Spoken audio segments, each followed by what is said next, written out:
Thanks for checking out the No Referees podcast, part 2 of the Damon Williams interview. This is a great interview with Mr. Williams.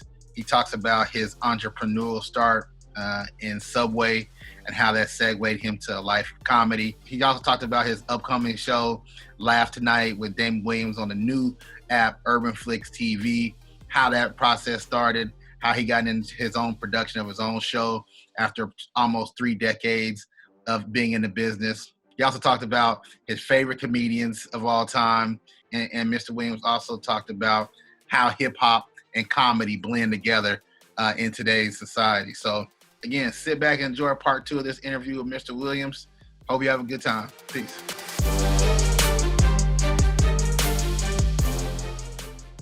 Like I mentioned earlier, grew up in Dallas, and Tom Joyner, show, Fly Job.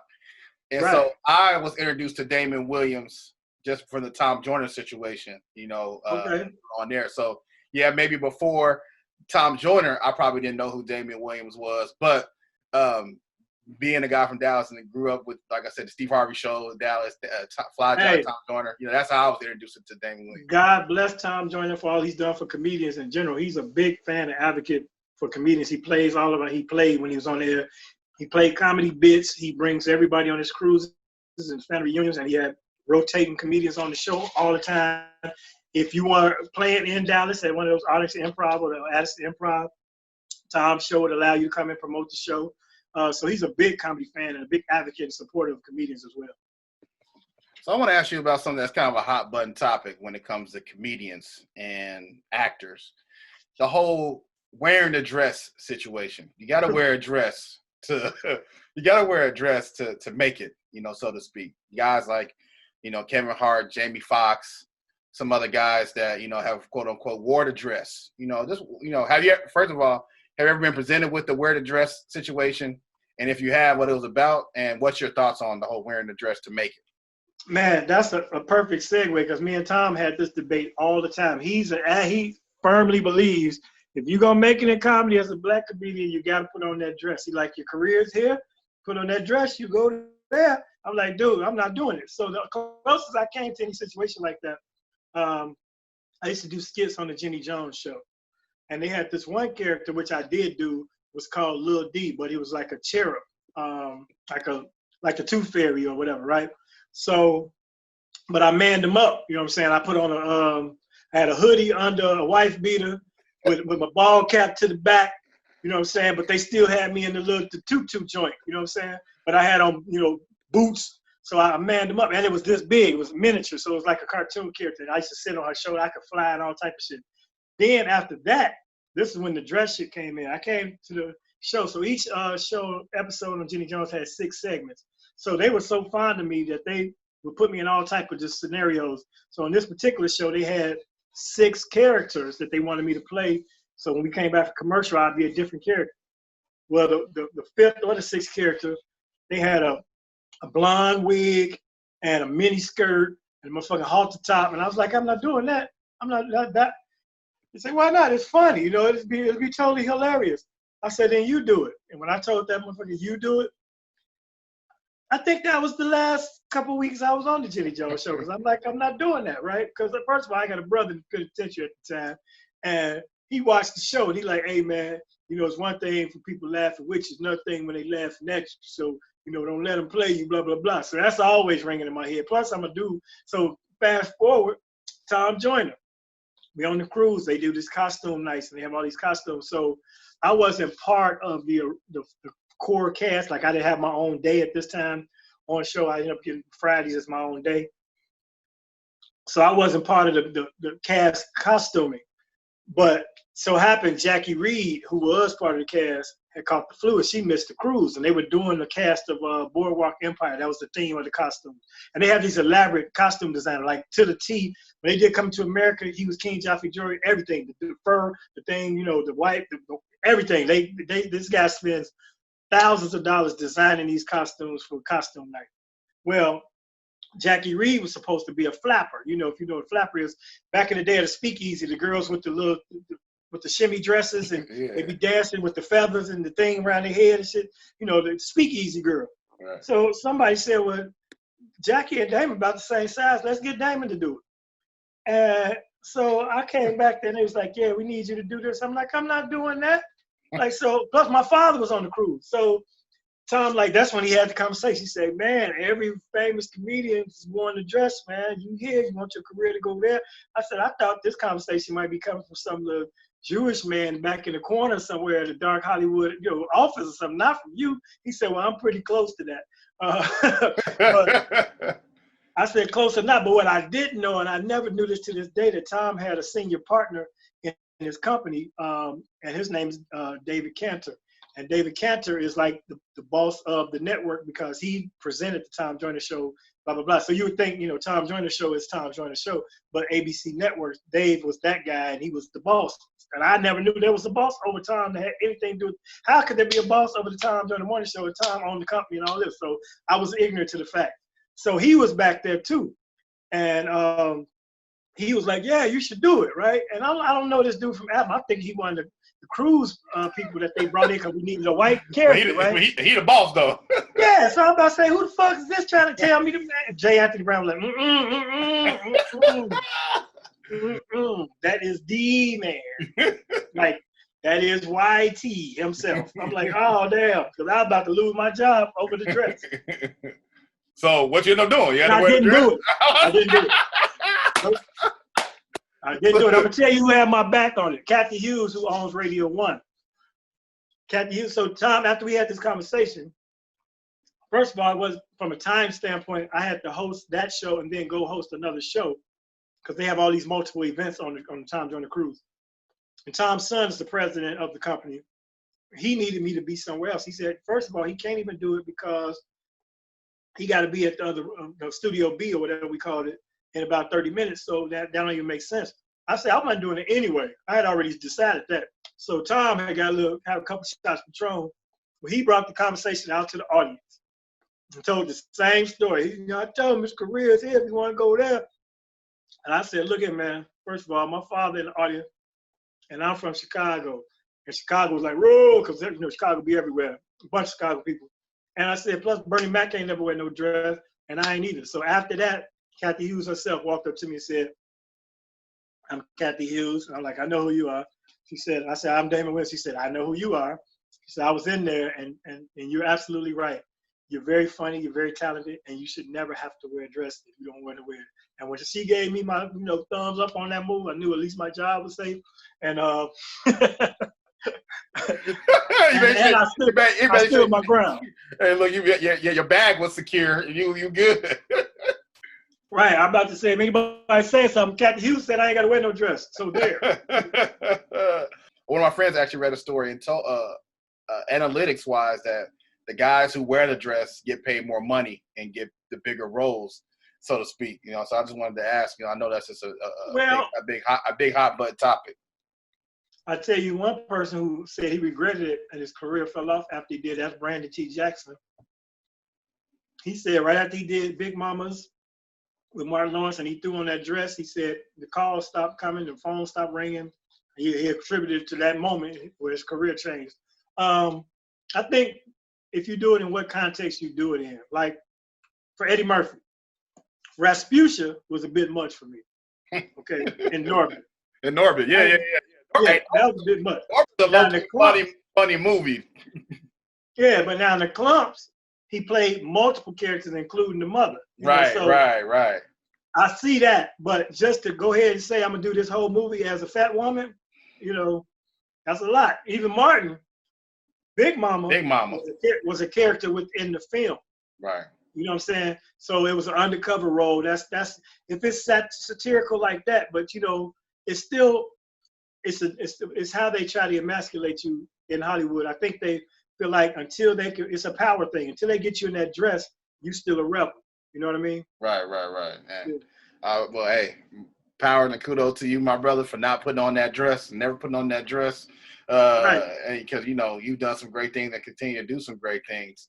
And we're gonna talk about some of those great things that you got going on, and some upcoming things here in one moment. But I just got to ask you one thing about Eat Fresh, Subway. You're eating a sandwich right now. it's not a chicken teriyaki sandwich. Right, which is so bogus. I've never ate a sandwich on a podcast, so forgive me. Hey, bro, hey, look, you know, my mom and dad always tell me when you break bread with somebody, you like family. So now we family. So all right, fam. Now we family. So I wanted to just get some insight on just the business aspect of, you know, the franchise, the Subway, how that situation went down with you, and what you learn from it. Well, Subway was advantageous to me in a lot of ways because if I'm going to be 100% honest, Subway was my transition from a life of crime into legitimacy.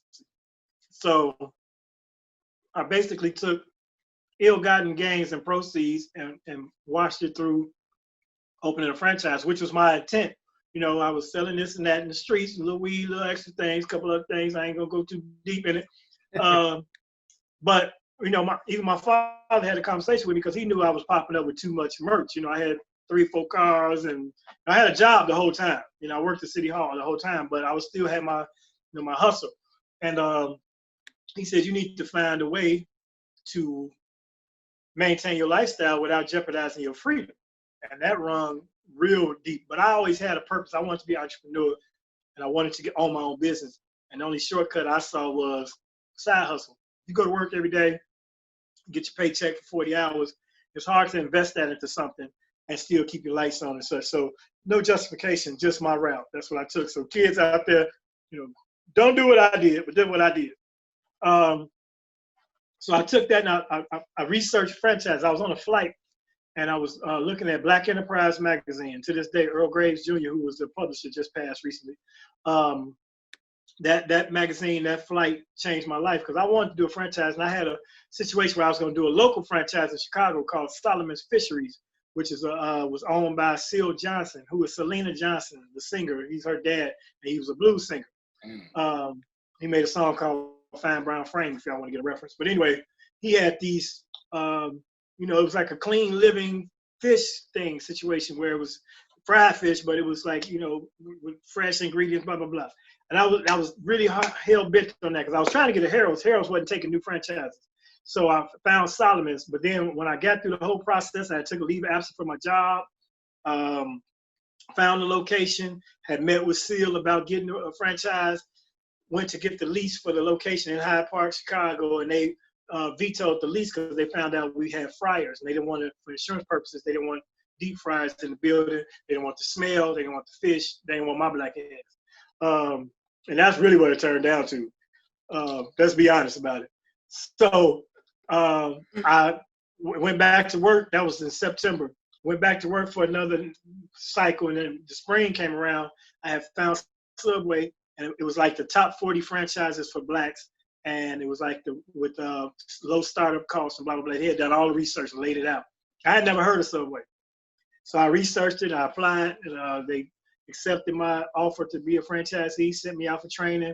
And at that time, your franchise fee was only $7,500.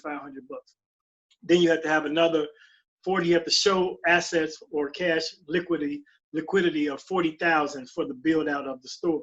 Well, fortunately for me, I was in a food court, so I didn't have to build the whole store. I just had a counter space downtown Chicago, so it was even less to build the store. So I was in downtown, but see, Subway was so new that this was before Jared. In Chicago, as we talked about food, you know, our food is abundant. You get a sandwich that is like this. You get a corned beef sandwich, it's this thick. Right. You know, Subway put that shit that come out that little wax paper, little shimmer of meat.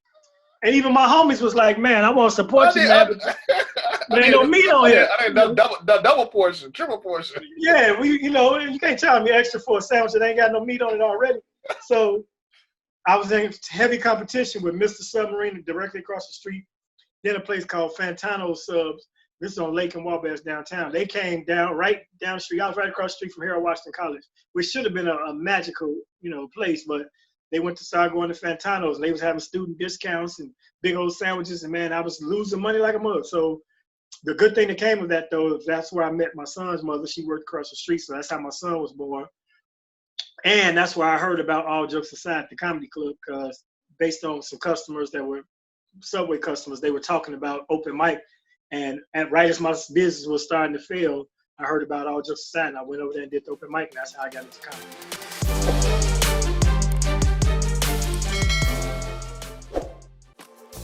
The Simple Pour is a beverage concierge service specializing in creating flavorful crafted punches for all of your events and needs. From their house favorites to the custom creations, they have a beverage that's going to satisfy every taste bud you have. Certified mixologist Kevin Barber literally pours his heart into each beverage. You have the individual 12-ounce bottles, or if you want to step it up to the big boy gallon.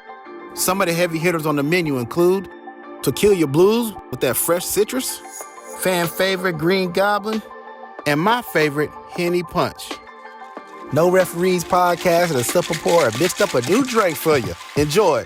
15% off your entire purchase by logging on to the website, thesimplepourhtx.com. Enter promo code NoReferees15 at the time of checkout. The Simple Pour. Simple name, extraordinary taste. Wow, man, that's a lot to unpack right there. You know, you're getting into comedy. Your chicken teriyaki sub wasn't hitting. It didn't even exist. Okay, I know. And my favorite thing about Subway is the damn chocolate chip cookie. You know what I'm saying? That's the only reason why I go to Subway, to be honest. Let me tell you, man, the cookies, and I don't know if they still bake their own bread. I don't know if they do that on premise, but whenever business was slow, I tell them put on a rack of cookies and two loaves of bread. We ain't need to bake a whole, but that bread smell and them cookies smell through there. I was in the office building, they'll come running down like mice. It was like, yep. Put on some bread. We getting slow around here. What was like I know they say nowadays franchise the number one franchise is Chick-fil-A. Nowadays, according to some studies. If you had to go all over again, or nowadays get involved with another franchise and be a franchisee, where would you do? What would you do? Chipotle is good. I like Chipotle because of the setup and the method. See, the key to a franchise of fast food is having a food fast, but having good food fast. And so Chipotle is one. I think Subway is up there in the numbers as far as locations. The one I wouldn't do right now, because he just donated $400,000 to Trump, is Wendy's. Put that out there. Ha ha. But I like Chick-fil-A, but it had to be something with a healthier aspect. So I think Chipotle has vegetables, and when you get you a bowl, a burrito bowl, you can get some vegetation in there. With people's diets tending to lend to more healthy situations, it will have to be something healthy. Yeah, I know. One of my coworkers is vegetarian, and they have like the vegetarian bowls at Chipotle. And the guac and chips, yeah, all that. Like my wife, when she goes, she don't get meat. She gets a veggie bowl, and it's beautiful to her. But it's like it's like having a taco and your meat fell off. Nobody want no damn taco once the meat fell off. You know what I'm saying? That's like a taco-less taco. Taco. That might be a nacho right there. Nacho. Yeah. Hey, put that like a little meat with the nacho. Right. Put that in the joke book for the next go around. So speaking of jokes, bro, we're gonna get into some stuff that you got going on now. Like I mentioned at the beginning of the show, your introduction, Damon Williams production is on and popping right now. Urban Flicks TV, the app. Laugh Tonight with Damon Williams. Funny show. I love the setup. I love how you come out there. You got your DJ. I'm going to ask you a question about that in a second. But I love the fact you're getting the young comics, a chance to come out there and kind of show their stuff. Talk to the people about Urban Flicks TV, how that came about, how your show came about, and things of that nature. Well, I actually can almost thank Subway for this show too, in a roundabout way, and I'll tell you how in a moment. But Laugh Tonight with Damon Williams is a stand-up platform, but the difference from most stand-up shows that we've had in the past, like Comic View and Def Jam and P. Diddy, is the interview process, the segment.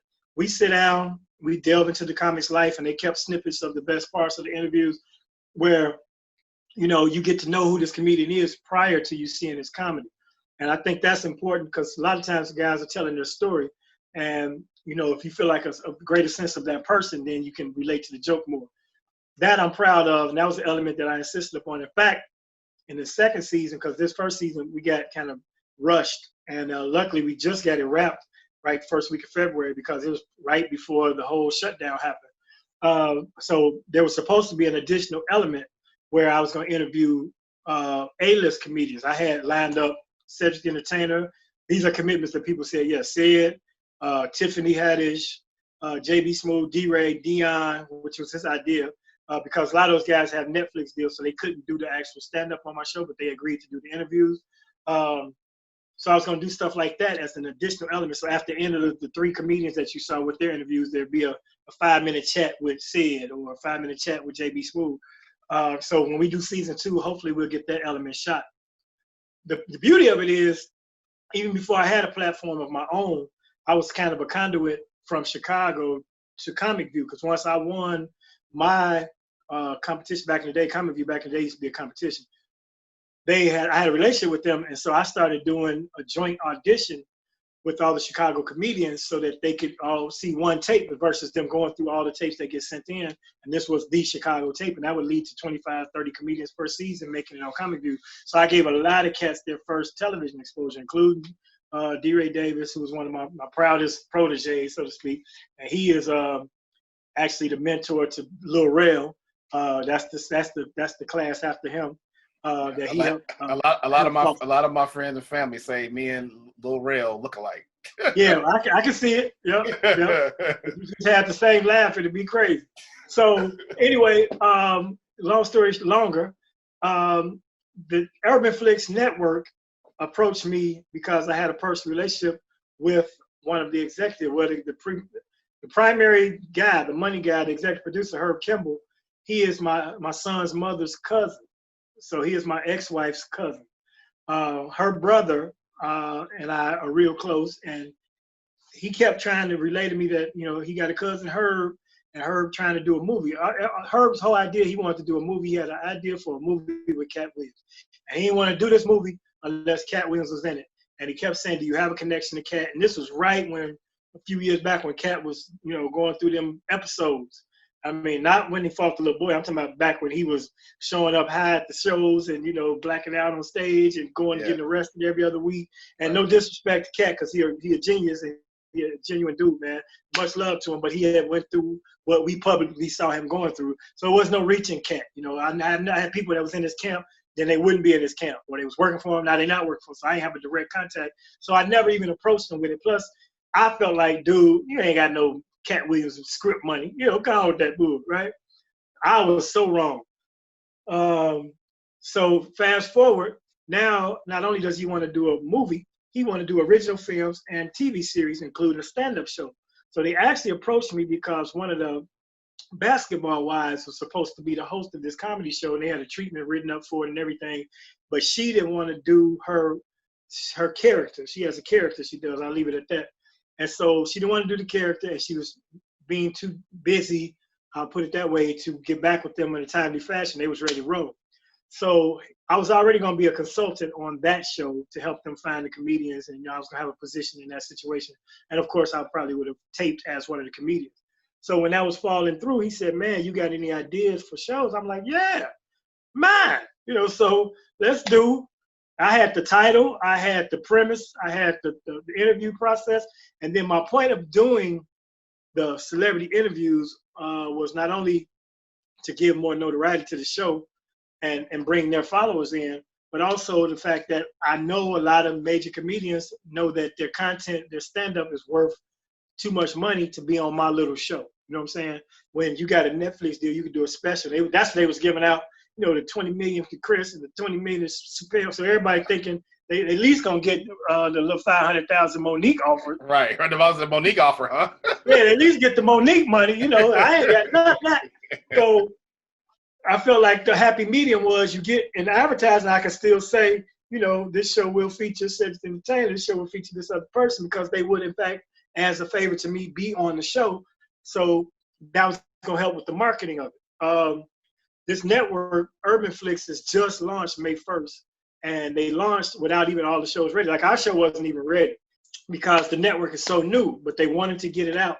So it gave me a chance. And when I tell you the process from going to have this meeting with them, that conversation first, which happened when I was in Martha's Vineyard doing our comedy festival, Martha's Vineyard ComedyFest.com. We'll be back next year. It had to be canceled this August because of COVID. That's when I got the call. So we look at August, and then I had the first meeting till September. Then we were going to do it in Chicago. I wanted to do it at Riddle's, my home comedy club. And it was all set up for that. We had a shoot date. We had sit blocked off. We was going to do it. And then they decided they wanted to move it to LA. So now we have to move to LA. So it went from a phone call in August to shooting it the last week of January. That's how long the process took. Meetings, flights back and forth, conversations, the casting process. And I want to say this to any comedian that happens to see this. I probably had your name on the list because I had about 200 people, but they had specific criteria they wanted to meet. And that's, like I said, some of my friends who are already established were like, I got a deal, or I'm hoping to get a deal, and I'll come do the interview, but I won't do the stand-up. So the process was mind-boggling. Then they wanted to be multicultural. Now, when you hear Urban Flicks TV, you think Black Netflix. That's what everybody says. So what? It's the Black Netflix? No.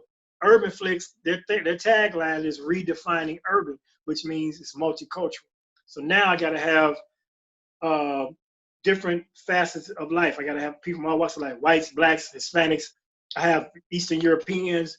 They wanted little people. They wanted representation from the little people community. They wanted LGBTQ. They wanted transgender.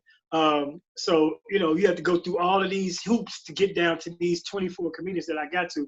And I fought to have it in Chicago, but I lost that battle where I would have had more of my Chicago comedians. But I do have at least 8 or 9 Chicago comics on the lineup as well. So those of you who didn't get it this round, there will be a season 2, according to Herb, and I'm putting you on record, Herb. When we wrapped the first season, they love it, and we're doing season 2. So there'll be more people. I just didn't get to them. And I'm proud of the list that we got because some of these cats, ladies and gentlemen, have never been on a production like this. They've never been filmed by a professional crew that can go out on a platform. We don't have Comic View anymore. We don't have Def Jam anymore.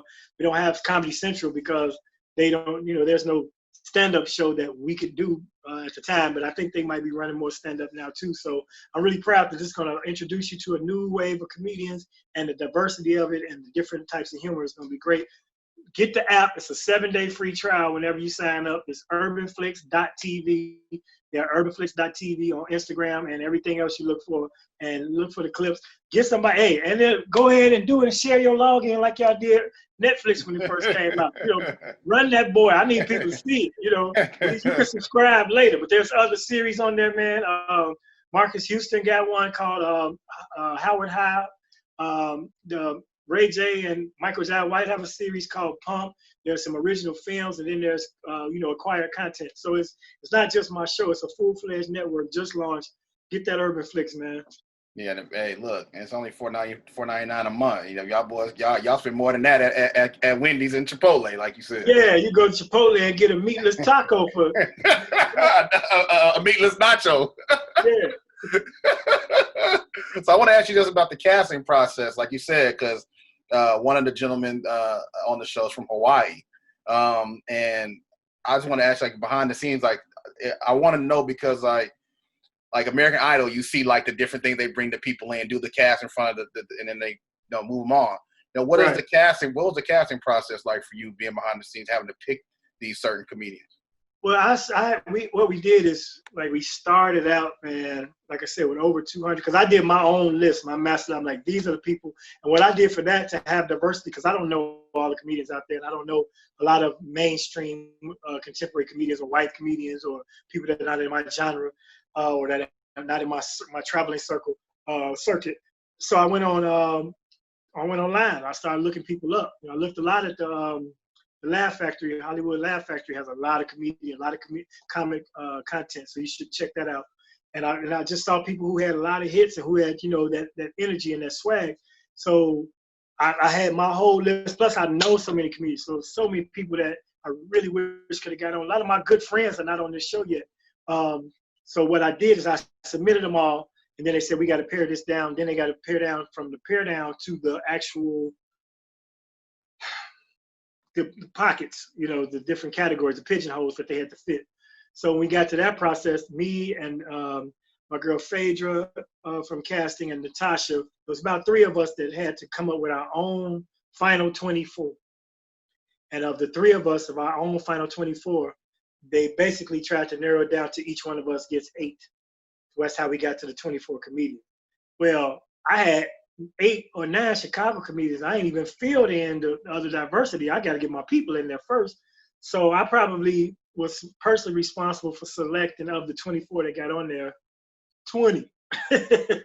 But I still didn't get 180 of my other choices. You know what I mean? So there's only like 5 or 6 people that I didn't even know of that, they suggested or they insisted that they wanted to get in. So everybody had their favorite where they was like, this is my, so then we had like our 3 or 4 must-haves, and of those we had to compare. And a couple of the must-haves that they had didn't make the cut because we looked at that tape and it was based on that one tape. We didn't look further than that tape.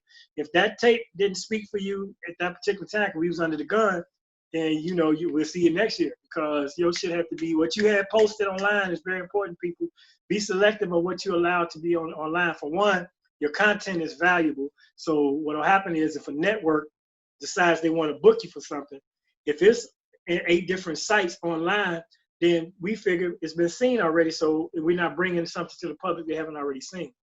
Secondly, you want to maintain your content and your audio even more so, because you can upload your audio. You can create your own comedy album, submit that album to Spotify and all the other streaming services, Tidal, iTunes, and get revenue from that from a place called Sound Exchange. So even if you can't get a professional setup to come out with a camera, you should always capture the audio of your sets, because you might have that magical hour that might be your album one day and you missed it because you didn't record it. So I keep my voice memo on my phone every show. And I got the same show probably 900 times between all my phones, but it might be one moment in there that I could pull from that, or 5 minutes that I could pull from that.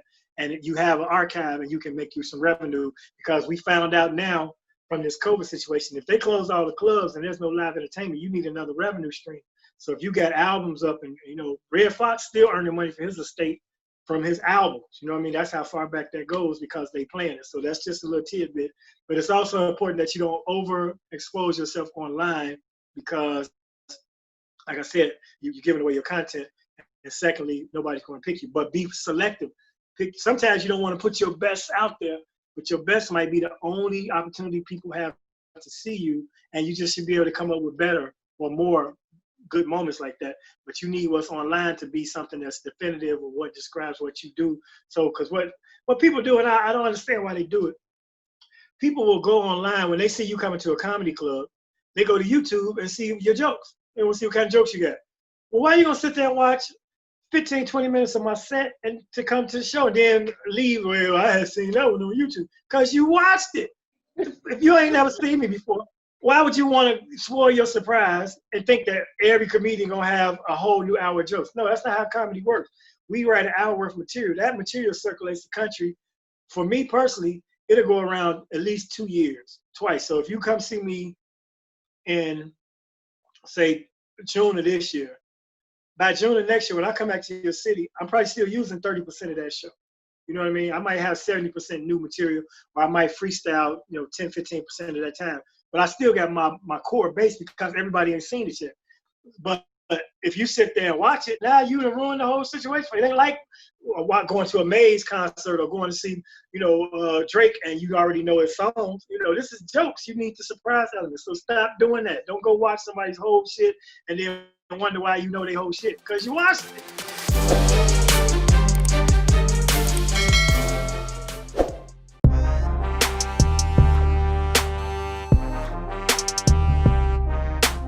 Let me take a time out to tell you about my friends over at Soul Lounge, Houston's premier boutique for the latest fashions.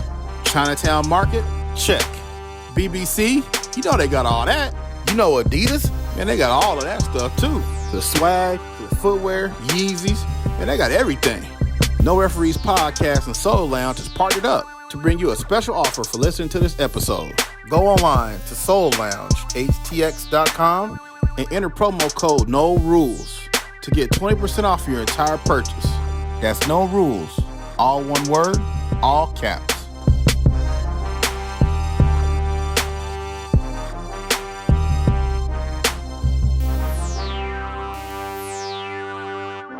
Soul Lounge. Live what you love. That's hilarious. Hey man, how long we gonna be on? Cause I know we don't these things have a limit? Nah, you ain't got no limit. You got unlimited Zoom? Yeah, limited Zoom. With You know what I'm saying? Limited Zoom. Yeah, I know. I don't even think this is a podcast. I think your ass is just under quarantine and you got tired of being in the house by yourself. This a talk. That's why I'm able to do it. A talk cast. That's why I'm able to do it, because I'm in the same condition. You know? There ain't nobody here but me and my wife. I thought my son and his fiance was coming by today. I was about to have company for the first time in 3 months. But you got caught up in some. But look, if activism. If your son come by, you know, like you sell your show, you and your wife, y'all gotta walk around like me, like mimes. You know what I'm saying? Exactly. You gotta sneak to do it again. Yeah, you gotta sneak. You know what I'm saying? Yeah, you make sure they leg day. Hey man, I sure appreciate these gems you dropping. He is hitting y'all with little pieces from the lab tonight. Some of the shows and jokes that I told. So make sure those people go out, get this app, man. For one, to support the app. It is a Black-owned network, even though it's not all Black content. That's not the point of it. But we need it to thrive, because I want him to succeed, whether it's with my show or the other things that he's trying to do, because he gave me my shot. Herb Kimball gave me my shot. And I want to thank him for that publicly, along with his cousin, my little brother-in-law, Henry Barton. Thank y'all for getting me this opportunity, because I've been in this thing for 27 years, man. And a lot of my contemporaries have come and gone and done major things and all that. And I'm cool where I am. I'm happy with my journey, but you still want to get a hit every once in a while. You know what I'm saying? So I've been patient. The Lord knows. I don't know what my test was for, but I have been the Job of comedy, waiting on my shot. And Urban Flicks TV gave it to me. So please subscribe and show them that it was worth the wait, and that you are craving some comedy. Plus, the way the world is right now, you need to laugh. I don't give a damn if they would show this in 2022. You need more laughter in your life. Laugh relieves stress. It reduces stress and tension in your body. It releases endorphins. It's medicine. So get you some laugh tonight with Damon Williams, and see these comedians in season 1, so I can have a season 2. like Mr. Williams said, man, you gotta laugh every chance you get. You know what I'm saying? So I want to talk about one thing on your show, your DJ. Me coming up. We had Martin Lawrence with Def Jam and Kid Capri. What is it about having that DJ that gets you in the right frame of mind when you come out into the show? Well, that show, Def Comedy Jam, revolutionized comedy in so many ways. First of all, hands down, flat out, Martin Lawrence is the best television comedy host in the history of comedy. Oh, that question, I got that next too. Who's your favorite comedian? But go ahead. What he did with Def Jam, when he would come out and roast celebrities and talk real humor from like the hood, how it's supposed to be. That man stood there and he delivered. If it weren't for Martin Lawrence, that show might not have been the hit that it was, I believe. But Kid Capri was another element. It brought the hip hop edge to comedy. Before that, if you ever saw comedy on TV, which we didn't see many Black comedians on TV nowhere except for late night talk shows, and that means you was on, the late night with Johnny Carson. Or Arsenio Hall. Arsenio didn't do enough comedians, in my opinion. I don't remember seeing a whole lot of comedians do stand-up. Only one I can even think of that actually did stand-up, I think Bernie Mac did a set on that. But even then, you came out to a band, when Def Jam came out and it was, that started it off. Now the crowd pump and comedy clubs around the country adapted that situation. The DJ on our show, DJ Dollar Bill, and that's Dollar Bill, that's DOLLA _ Bill. He got 2 underscores in there, but look up DJ Dollar Bill. Has been my DJ for about 24 years. So I could not do that show without bringing my DJ with me, because he, just like Def Jam, I said, revolutionized comedy. He transformed this show I used to do at this mainstream, is what we call the White Comedy Club. Mainstream Comedy Club, they gave me Sunday night after their regular show to have a, an urban show, as they used to call it. And until that DJ came, man, it was still kind of corny.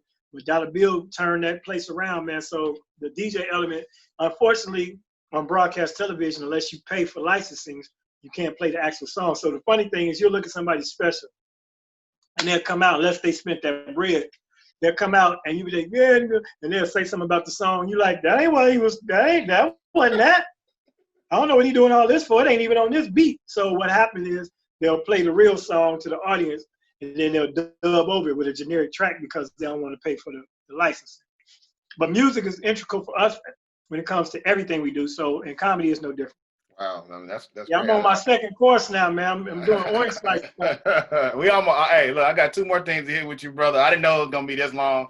I mean, when you're breaking bread with somebody, it's like, damn, the time just go by. So long as I ain't starving or I ain't gotta go to the toilet, we good. So hey, we don't want you go get the insurance papers out. You know what I'm talking about?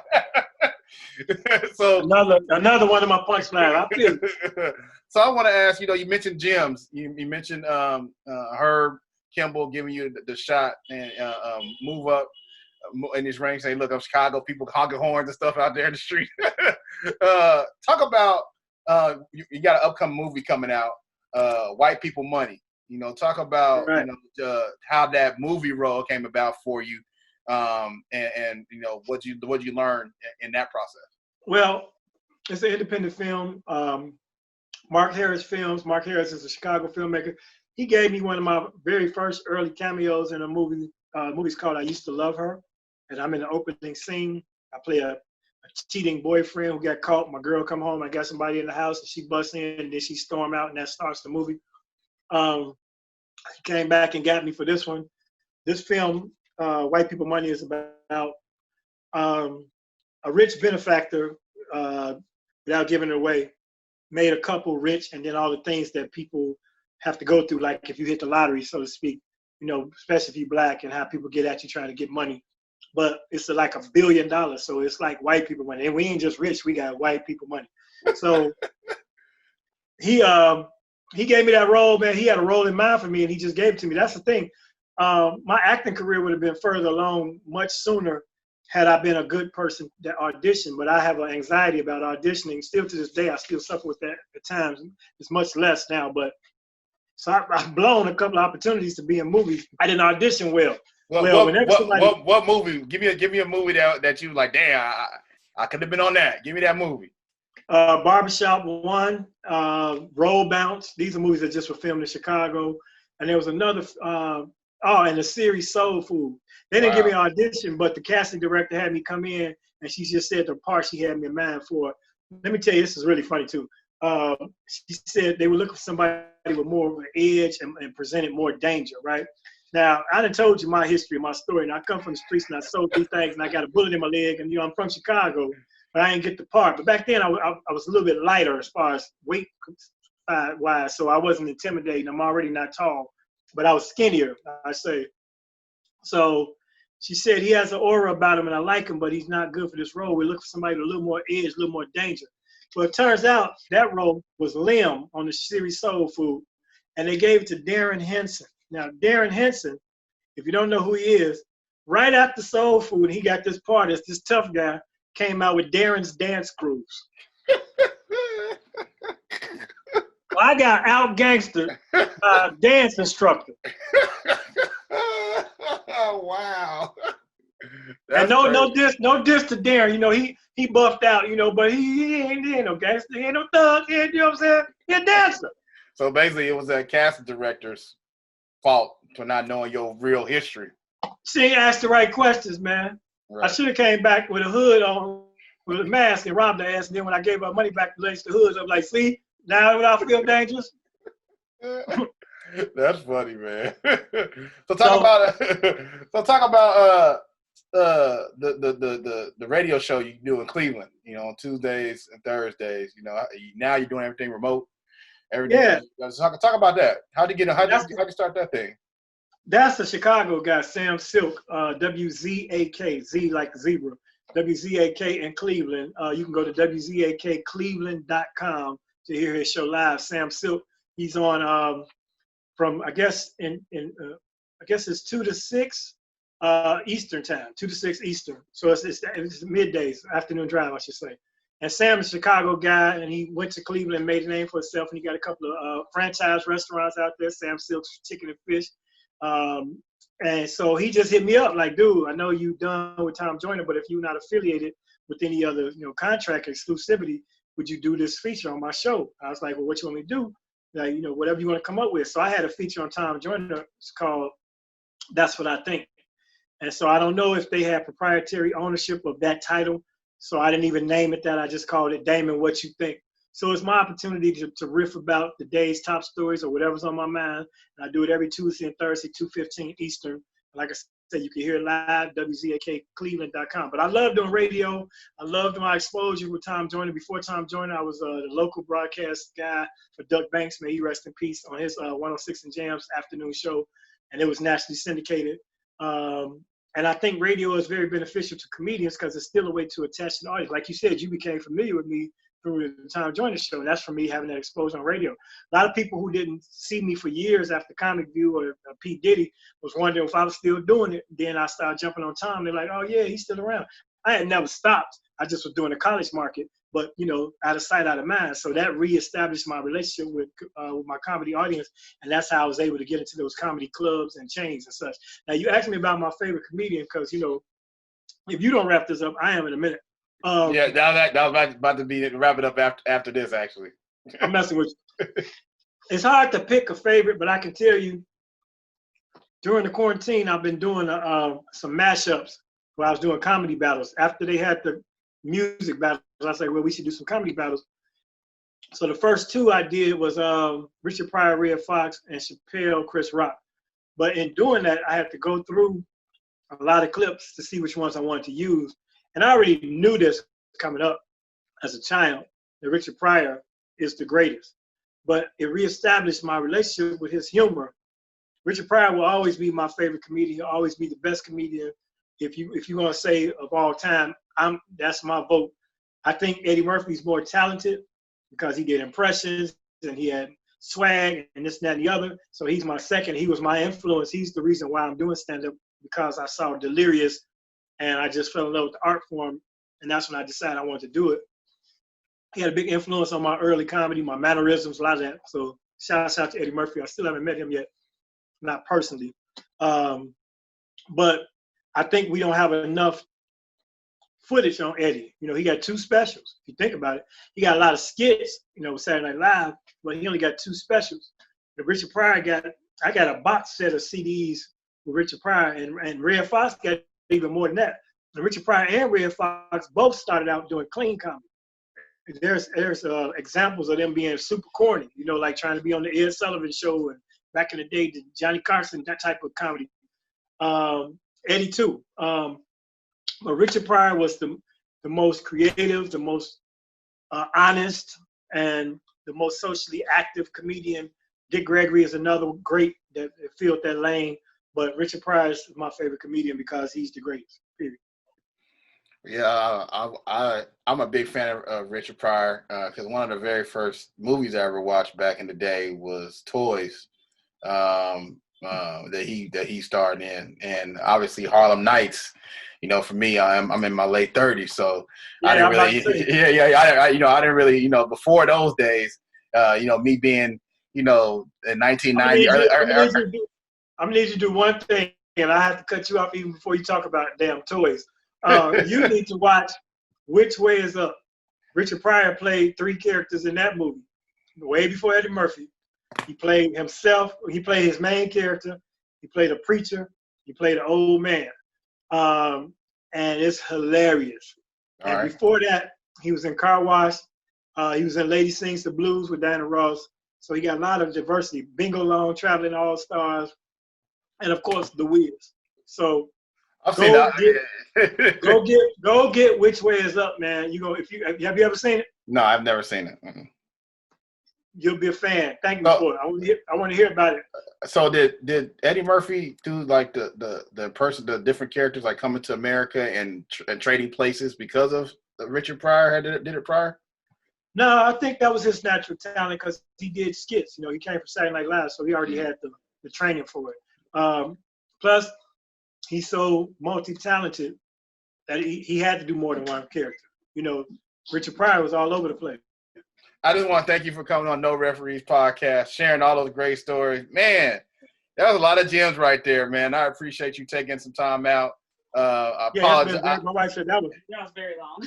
My wife said that was very long. Yeah, but what it'll do is my memory been fading anyway, so I get to watch this one day and remember some shit about myself that I forgot about me.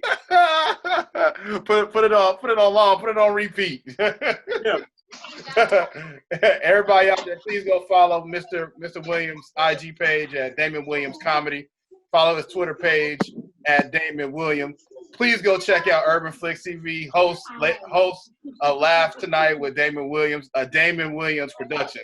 That's our Chicago native, Windy City's finest, Damon Williams. Thank you, my brother. Thank you, man. I started at lunch, and I think I'll be doing breakfast by the time we end this.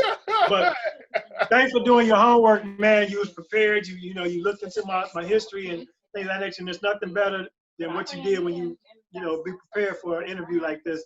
Thank you for the time, and thanks for putting it on your podcast. I'm going to tell everybody. Thanks, brother. I appreciate it. Bet.